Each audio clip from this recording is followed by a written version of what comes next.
I was out driving just the other day and I saw a farmer standing in his field and he was holding a duck. And I was kind of curious, so I stopped my car and I went over and I was lonesome anyway for conversation.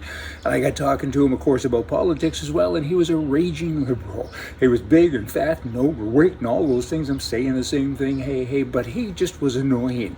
And finally, I was so annoyed myself that I said, I am leaving here right now. Goodbye, you pig. And he looked at me and he says, hey, stupid, it's a duck. To which I said, I was talking to the duck. A groaner. Hey, you know that Oprah Winfrey show here recently, that interview with the, who are they, Harry and Markle or somebody. I didn't watch it, but I read a little bit about it, of course, and it's always racism stuff that is talked about. I mean, hey, you white people, you're racist, and you were guessing as to what color the baby will be, and that's a racist comment. I think they were just curious as to what color the baby would be with regards to the shades. Is that bad? Is that a bad thing? I don't think so. Wow. Joe Biden, you know, he was vaccinated several months ago, and now he wears 2 masks as well. So what's my takeaway there? Did he forget that he was vaccinated, or did he forget that he's got 1 mask on and then he puts another one on? I mean, come on, what's going on here, Joe? Liberals in Canada. The Conservative Party recently sent out an email to people, me included, and the email says, hey, the Liberals have not released a budget since 2019. They're terrible, terrible people. What gives? They're out spending your money. Well, firstly, they're going to spend your money anyway. I mean, I kind of get it. You're supposed to have a budget, but what's a budget? Everyone acts like a budget is some kind of sacred thing, right? A budget is a guesstimate. Kind of good they don't have a budget because they can put whatever they want in there. You put in big numbers and then you say, we're under budget. Ah, look at us, right? We're famous now. And the budget was obscene to begin with. So it's all a guesstimate. That's what they do. So if they haven't guessed for a while, does it matter? I don't think so. Protocol is this, you should have a budget. I understand that. These people are too busy spending money to sit down and write about what they're spending. Maybe, I don't know. But would it change their behavior? Not a chance.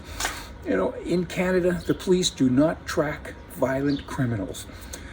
They do not check on the 300,000 bad guys who are prohibited from possessing guns by court orders. They don't check on them ever. But the police need a warrant to go in. But also, they need a warrant to actually go into the homes of those bad guys. These are guys that have been in jail, doing bad things with guns. They've served time, they're out of jail. If you ever want to go into their house to see if they have a gun, you have to get a warrant. Now swing over to the real guys, honest guys. There's 2.5 million of them in Canada who have gun licenses, and you don't need a warrant to go into their house. You just go in, right? And they're tracked literally every day. A background check is done, and they track people that are legal gun owners. You know what? I mean, think about that. These gun owners are vetted, they're fingerprinted, they're all of that stuff. I don't know. Is that gun control? Is that brain control? Like, what is that? It just doesn't make any kind of sense. In Canada, the Huffington Post now has announced recently that they've closed their operations as part of a company-wide restructuring effort aimed at stemming financial losses. They laid off 47 workers in the US today, and in Canada, 23 staff and 4 managers. That would be 27 people have lost their job, because Huffington says that we've lost more than $20 million in Canada in 2020, right? $20 million loss. Well, firstly, they have stiff competition from all the media in Canada, pretty much, because, of course, the government either owns them directly or indirectly with influence because they're always giving them money, right?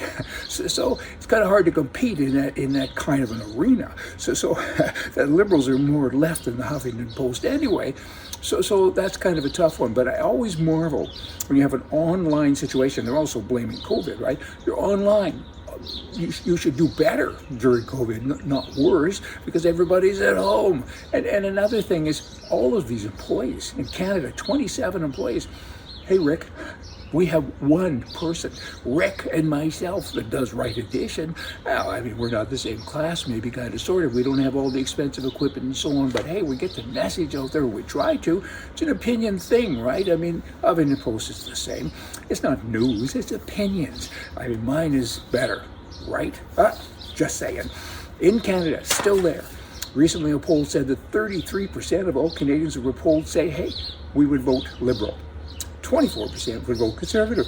Conservative people, maybe you should change what you're doing. 70% of all Canadians have never voted Conservative, and these guys, it's moronic behavior. They never, ever change. They don't do anything different. They send out the same kind of content in their emails all of the time. But here's the real kicker on this thing. Women, 15% of women say that they would vote conservatives, say that they trust conservatives, compared to almost 36% that say they trust the liberals. How can you trust a liberal? Somebody needs to tell them what's going on here. But nobody is, because conservatives don't seem to have that ability, right? Get your bloody message out there. Oh, if you're going to get the message out, you have to have one. You kind of have to have a platform of conservatism, right-wingism, smartism versus stupidism. Let me end today with this. On January 15th, this means nothing to anybody probably, but it's kind of astounding to me. On January 15th, 1919, my dad was born then, the Great Molasses Flood occurred in the year, not today. The molasses flood occurred in Boston. A molasses storage tank leaked 2.3 million gallons of molasses all over the streets of Boston, right? The tanks burst, causing a rush of molasses that traveled 35 miles an hour, going down the street. The flood, I shouldn't laugh, but it just seems so bizarre. How'd you like to say, be a family member? My grandfather died buried in molasses. The flood killed 21 people and injured 150. And for decades afterwards, the area smelled like molasses. It's a tragedy. I mean, but there is that little bit of humor thing. A molasses flood.